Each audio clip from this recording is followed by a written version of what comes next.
This is a video response to GrappelingIgnorance's "What's Tough About Your Job?"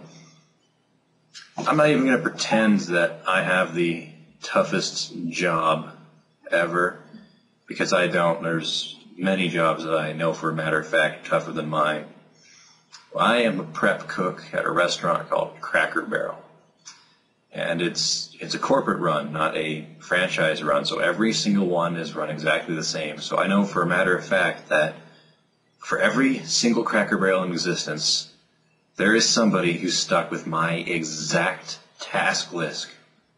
And rather than bringing me comfort that other people are suffering with me in the same exact way, it's more of the idea of, why haven't we banded together and changed it yet?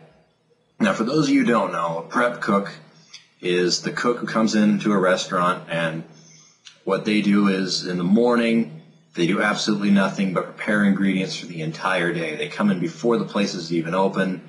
They cut up meat into various portions. They prep the spaces for salad. They shred carrots. They make the coleslaw. Every last thing you consume at a restaurant, the prep cook has in some way, or at least a prep cook has in some way created or combined.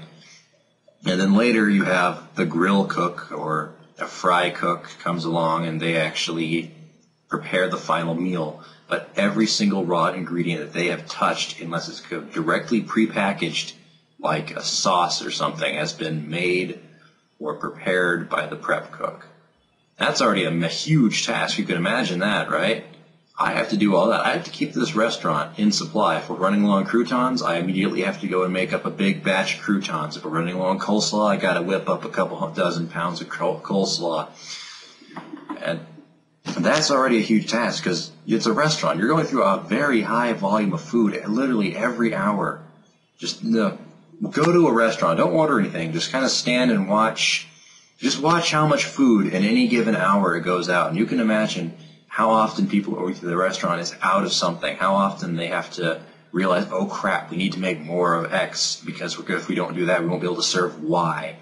Now, think of the person who has to do all that work. Now you want to know what else they have to do? All right. The prep cook also has to serve every single last salad and dessert that goes out of that restaurant's kitchen. So think about that. Every single salad. So pretty much every single individual person who comes into a restaurant orders a salad, right? There's some people like me who don't actually eat vegetable matter, and I really thank those people because I don't have to make them freaking salad. All right? So imagine this. It's an incredibly busy day at the restaurant, right? It's incredibly busy. There isn't an empty seat in the house. There's a waiting list 45 minutes long.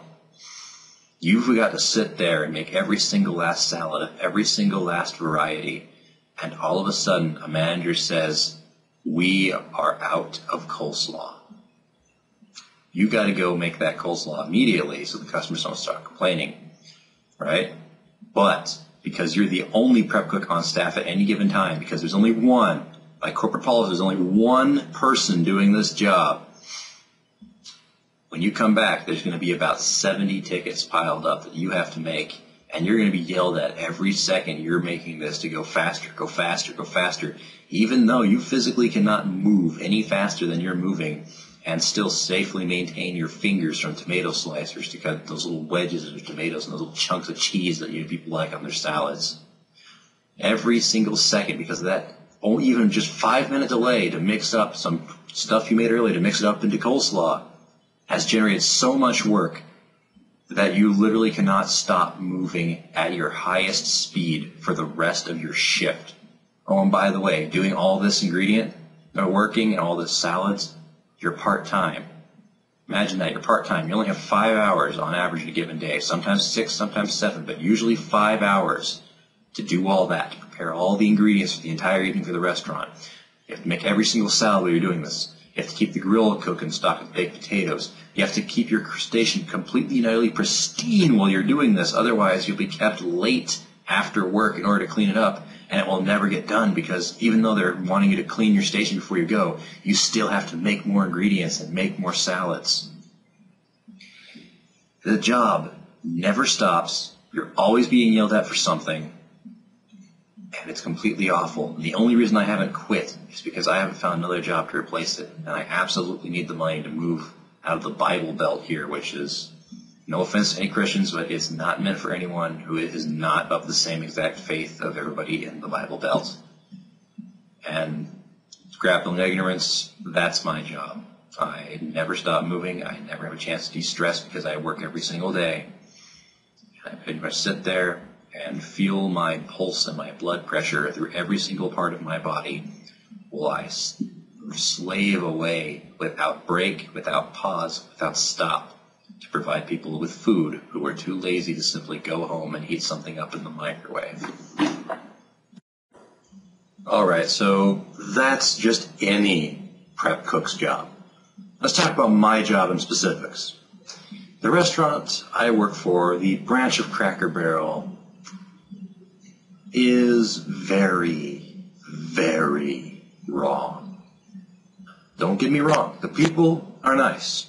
The servers, well, they do bark orders at me like they're managers. Like, yeah, I need more ranch. We need more of this. They're still nice people. The managers, they're all right. Except for one who's a complete and utter jerk. Thankfully, he's not my manager. The real problem is one of equipment. They do not maintain equipment, and they do not have a lot of equipment. For example, I, on my day off, actually, went into work, brought in my own sharpener and a file, and sharpened and repointed and straightened every single knife in the entire restaurant because I was sick and tired of sitting there and literally hacking and sawing with a knife just to try to get something like a carrot to be cut. The edges completely dulled, worn, and chipped, and never maintained. And with the amount of damage on these things, they've been that way for months, maybe years. My restaurant also does not have hot pads. Every single cook, even in the place, whenever handling something hot, is actually dipping a cloth into a bucket of water and then gripping the hot substance and quickly moving it before the heat seeps through the wet cloth and burns your hand. I come home with burns on my forearms and hands every single day because they don't have hot pads. There are a lot of people who are also getting cut on broken glass or slipping on floors because it's never mopped up. We're literally working in filth in the back of the kitchen every single day because we don't have time to stop and even just sweep debris out of the way or mop up that quart of ranch dressing spilled on the floor. Other things I can say about the job is food is not stored properly. Lettuce is being stored under raw poultry, which is against the FDA specifications. I report it, but I need the money. So if I report it, well,